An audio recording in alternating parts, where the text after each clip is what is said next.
Kami juga mencermati perkembangan nilai tukar rupiah. Hingga awal Juni 2026 masih menghadapi tekanan strategi ekonomi dan fiskal tahun 2027.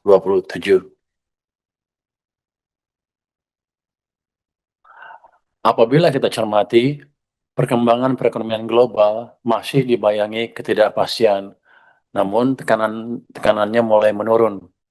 Hal itu ditunjukkan beberapa indikator volatilitas dan ketidakpastian pasar yang mulai mereda. Di tengah perekonomian global yang sangat menantang, kinerja ekonomi Indonesia masih solid. Pertumbuhan ekonomi berada pada level tinggi dan inflasi terjaga pada level yang relatif rendah. Namun perkembangan kebijakan moneter terutama dari AS terus kita cermati ke depannya. Kita juga patut bersyukur di tengah ketidakpastian global saat ini, ekonomi Indonesia tetap menunjukkan resiliensi.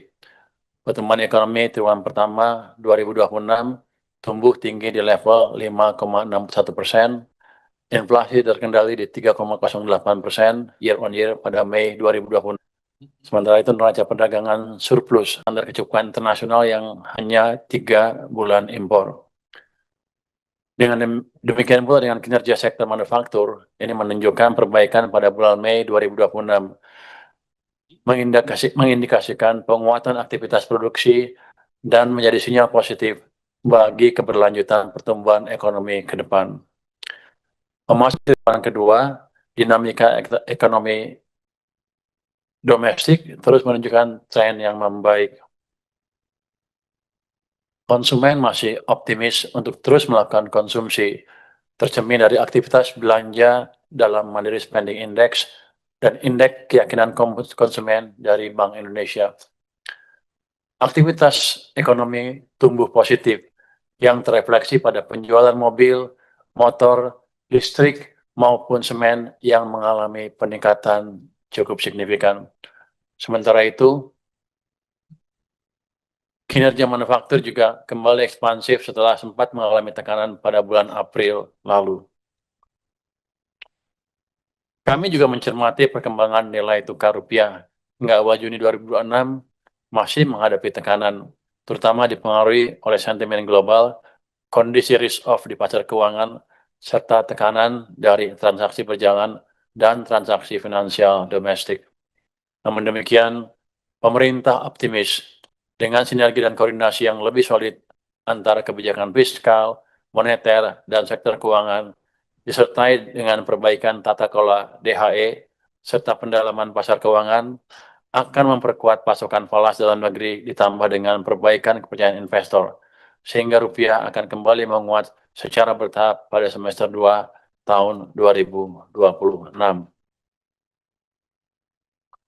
Arus modal asing juga menunjukkan perbaikan yang signifikan pada triwulan kedua tahun 2026, terutama pada instrumen SBN dan SRBI. Meskipun pasar saham masih mencatat outflow, namun secara keseluruhan minat investor terhadap instrumen keuangan domestik masih tetap terjaga. Pemerintah bersama otoritas terkait akan terus menjaga stabilitas sektor keuangan, memperkuat koordinasi kebijakan, dan meningkatkan kepercayaan pasar agar arus modal kembali ke level harga sesuai nilai fundamentalnya. Dengan demikian, pasar modal kita dapat kembali menjadi penopang pembiayaan ekonomi nasional dan instrumen investasi yang profitable. Kami menyadari hingga saat ini perekonomian global masih bergerak sangat dinamis. Untuk itu, kebijakan fiskal senantiasa dijaga tetap responsif dan antisipatif untuk mitigasi ketidakpastian, antara lain melalui 9 kebijakan strategis. Yang pertama, menjaga stabilisasi harga BBM bersubsidi. Yang kedua, menjaga stabilisasi harga pangan. Kemudian juga menjaga pasokan energi, stok beras pada level aman. Menjaga disiplin fiskal dengan mengendalikan defisit di bawah 3% dari PDB, mendorong efisiensi dan refocusing belanja, optimalisasi pendapatan berbasis SDA, sekaligus menjaga stabilitas makro antara lain melalui pengaturan DHE dan perbaikan tata kelola ekspor SDA strategis. Kita juga memberikan paket stimulus untuk menjaga daya beli, keberlanjutan usaha, dan menopang pertumbuhan antara lain diskon tiket, bantuan pangan, insentif untuk perumahan, serta program magang dan vokasi.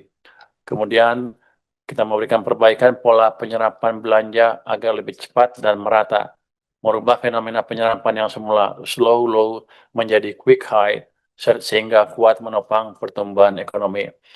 Dan yang kesembilan adalah kita memperkuat sinergi dan kolaborasi kebijakan fiskal dan moneter untuk menjaga stabilitas dan mendorong pertumbuhan ekonomi.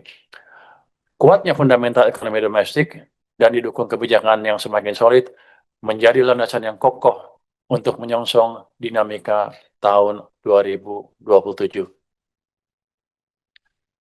Pimpinan dan Bapak Ibu anggota Komisi 11 yang kami hormati, pembangunan yang telah ditetapkan. Camp PPKF tahun 2027 sangat spesial dan memiliki nilai sangat strategis karena untuk pertama kalinya dalam sejarah disampaikan langsung oleh Bapak Presiden. Hal ini mencerminkan kuatnya komitmen pemerintah dalam memastikan arah kebijakan ekonomi dan fiskal ke depan untuk mendorong pertumbuhan ekonomi dan peningkatan kesejahteraan masyarakat. Melalui Camp PPKF tahun 2027, pemerintah memastikan sinergi kebijakan fiskal, moneter, sektor keuangan, dan danantara berjalan semakin kuat untuk mendukung agenda pembangunan. Pada saat yang sama, pemerintah terus mendorong efektivitas program perlindungan sosial serta memberikan fleksibilitas pengelolaan APBD guna mendorong kualitas layanan publik, pemerataan pembangunan, dan kesejahteraan ASN di daerah.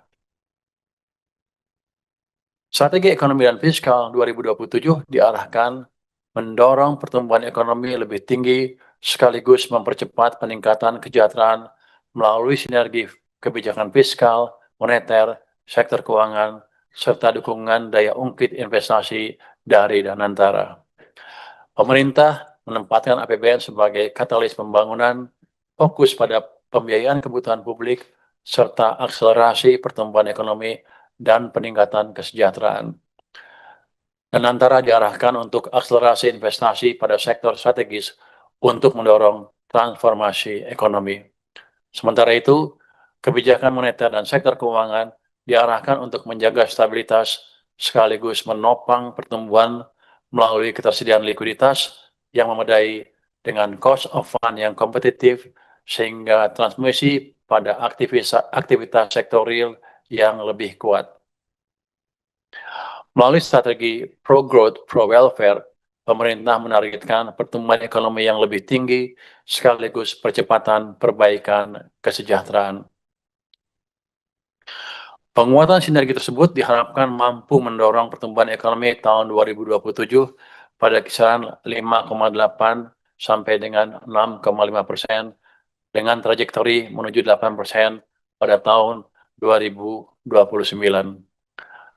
Pencapaian ini harus ditopang oleh akselerasi investasi yang sangat kuat, yakni pada kisaran 6,5% sampai dengan 7,5%, terutama pada sektor-sektor yang bernilai tambah tinggi.